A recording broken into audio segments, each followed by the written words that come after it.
Franco Bangla summer fest 2026 এর এই মহোৎসবে যোগ দিতে প্যারিসে এসেছিলেন জেমস। সার্সেলের খোলা মাঠটি তখন কানায় কানায় পূর্ণ।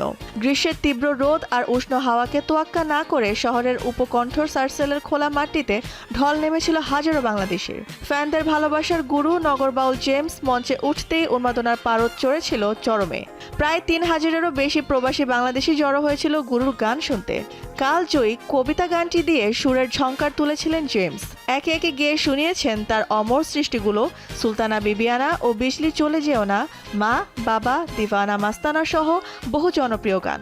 শুধু সুরের মূর্ছনা নয়, এই পুরো আয়োজন জুড়েই বজায় ছিল শতভাগ বাঙালিয়ানার সুবাস। জেমসের জাদুকরী পারফরমেন্সের পাশাপাশি সুরের আবেশ ছড়িয়েছেন বাংলাদেশের স্বনামধন্য ব্যান্ড জলের গান এবং নেদারল্যান্ড ভিত্তিক বাংলাদেশি শিল্পী বিনতি।